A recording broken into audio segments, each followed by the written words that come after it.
तो hello wrestling fans, pro wrestling से जुड़ी हुई सारी अपडेट्स पाने के लिए आप मेरे चैनल को सब्सक्राइब कर दीजिए। और इस वीडियो में हम बात करेंगे बहुत सारी अपडेट्स के बारे में। बहुत सारी न्यूज़ है मेरे पास आप सबको देने के लिए, तो फिर देर किस बात की, शुरू करते हैं। और सबसे पहले बात करते हैं इस हफ्ते हुए मंडे नाइट रॉ के एपिसोड की व्यूअरशिप की। और अगर व्यूअरशिप बताने से पहले मैं रॉ की अगर बात करूं तो रॉ का शो काफी अच्छा था। हर घंटे के हिसाब से अलग अलग सेगमेंट्स थे और उन सेगमेंट्स में बहुत ज्यादा दम भी था। और अगर मैं व्यूअरशिप की बात करूं तो इस हफ्ते मंडे नाइट रॉ की व्यूअरशिप है 1.77 मिलियन व्यूअर्स, यानी 2 मिलियन से काफी नीचे चली गई है रॉ की व्यूअरशिप। और इसका अगर मैं आपको बिल्कुल बेसिक रीजन बताऊं ना, बिल्कुल सिंपल रीजन बताऊं तो वो है एनएफएल, यानी फुटबॉल का बहुत बड़ा सीजन शुरू हो चुका है यूएसए में। और ऐसा कई बार होगा जब आप स्मैकडाउन और रॉ को एनएफएल के साथ कंपटीशन में देखोगे केबल नेटवर्क में, यानी बेसिकली मतलब सिंपल सी बात यह है कि व्यूअरशिप गिरेगी कई बार, स्मैकडाउन की भी और रॉ की भी। और इस टाइट कंपटीशन के दिनों में रॉ और स्मैकडाउन को काफी अच्छा परफॉर्म भी करना पड़ेगा और चैंपियंस की भी हमें जरूरत पड़ेगी। तो देखते हैं कैसे मैनेज करती है डब्ल्यूडब्ल्यूई।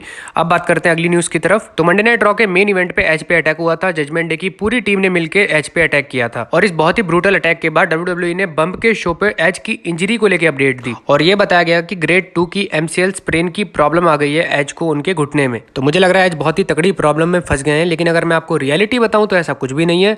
एज बिल्कुल फिट है, फाइन है और डब्ल्यूडब्ल्यूई एज को एक ब्रेक देना चाहती थी, जिसकी वजह से उन्होंने ये इंजरी एंगल प्लान किया। और जब भी किसी को रियल इंजरी होती है या फिर किसी को ब्रेक लेना होता है तो डब्ल्यूडब्ल्यूई ऐसा ही करती है, किसी बड़ी फैक्शन से उसको कुटवा देती है, पिटवा देती है, इंजर्ड करवा देती है मेन टीवी शोज पे, जिसकी वजह से वो फैक्शन काफी स्ट्रॉन्ग लगती है। और अब कुछ हफ्ते के लिए आपको एज रॉ पर नजर नहीं आएंगे, तो मुझे ऐसा लगता है कि जजमेंट डे के जो मेन टारगेट होने वाले हैं वो रे मिस्टीरियो होने वाले हैं। अब बात करते हैं PW insider top 500 male superstars की लिस्ट के बारे में, जो हर साल पीडब्ल्यू इनसाइडर्स निकालते हैं सितंबर और अक्टूबर के महीने में। और इसमें 6 ऐसे पैरामीटर्स होते हैं जिसपे रेसलर को जज किया जाता है। और आप स्क्रीन पे देख सकते हो सारे पैरामीटर्स, क्वालिटी ऑफ रेसलिंग या फिर विन लॉसेस या फिर फ्यूड्स या फिर प्रमोशन, ये सब चीजें होती है मेन। अब ज्ञान तो मैंने आपको दे दिया, अब लिस्ट की तरफ चलते हैं। और इस साल जो टॉप किया वो किया हमारे ट्राइबल चीफ रोमन रेंस ने। और ये बहुत ही क्रेडिबल लिस्ट है। पीडब्ल्यू इनसाइडर्स बहुत बड़ा नाम है, छोटा मोटा नाम नहीं है, प्रो रेसलिंग इंडस्ट्री के एनालिस्ट के रूप में तो बहुत बड़ी अचीवमेंट है रोमन रेंस के लिए। और टॉप 10 में बॉबी लैशली का भी नाम है, बिगी का भी नाम है और कोडी रोड्स का भी नाम है।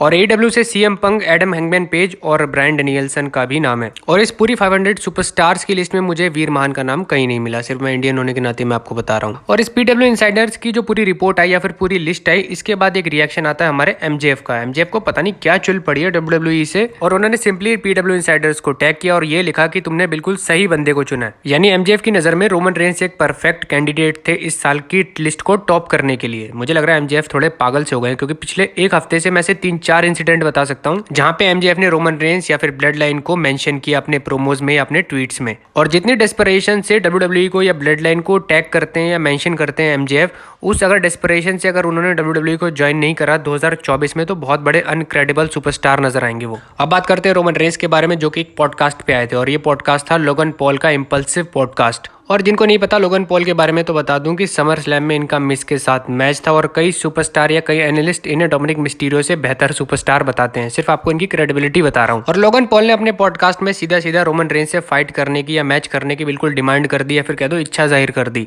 और जितना मैं जानता हूं कि लोगन पॉल इसके लिए बहुत ज्यादा प्रिपेयर पहले से ही हैं, क्योंकि मिस के साथ जिस तरह का उनका मैच हुआ था वो बहुत ही शानदार उनकी परफॉर्मेंस थी उस मैच में, तो वो रोमन रेंस के साथ एक बहुत अच्छा मैच दे भी सकते हैं। और एक और सवाल पूछा था लोगन पॉल ने रोमन रेंस से उनके किड्स के बारे में, तो उन्होंने सीधा एक मस्ती भरा जवाब दिया कि जब तक मैं रेसलिंग नहीं करता हूं तब मैं फन करता हूं। अब बात करते हैं आज हुई डायनामाइट के शो के बारे में, जहां पे 2 मैचेस थे और जो भी उन मैचेस को जीतता वो क्वालिफाई कर जाता या फिर कह लो टूर्नामेंट के फाइनल में पहुंच जाता AEW वर्ल्ड हेवीवेट चैंपियनशिप को जीतने के लिए। पहला मैच था सैमी गवारा वर्सेस जॉन मॉक्सली का। बहुत ही बढ़िया मैच था, बहुत ही धाकड़ मैच था और एंडिंग मोमेंट में सैमी गवारा हार गए इस मैच को और जॉन मॉक्सली ने अपना फिनिशर लगा के इस मैच को जीत लिया। और दूसरा मैच था क्रिस जेरिको वर्सेस ब्रायन डेनियल्सन, यानी हमारे डेनियल ब्रायन का। वो भी बहुत शानदार मैच था और एंडिंग मोमेंट में डेनियल ब्रायन ने इस मैच को जीत लिया अपना सबमिशन लगा के। और ब्रायन डेनियल्सन के जीतने के बाद जॉन मॉक्सली भी आते हैं और इन दोनों का हैंडशेक भी होता है। और अगले हफ्ते के लिए इन दोनों का मैच सेट हो चुका है AEW वर्ल्ड हेवीवेट चैंपियनशिप के लिए, और ये एक स्पेशल शो होने वाला है AEW डायनामाइट का ग्रैंड स्लैम शो। और इसी नोट के साथ वीडियो को समाप्त करते हैं। ये थी मेरी आज की वीडियो। प्लीज चैनल को सब्सक्राइब कर दो, लाइक कर दो और शेयर कर दो।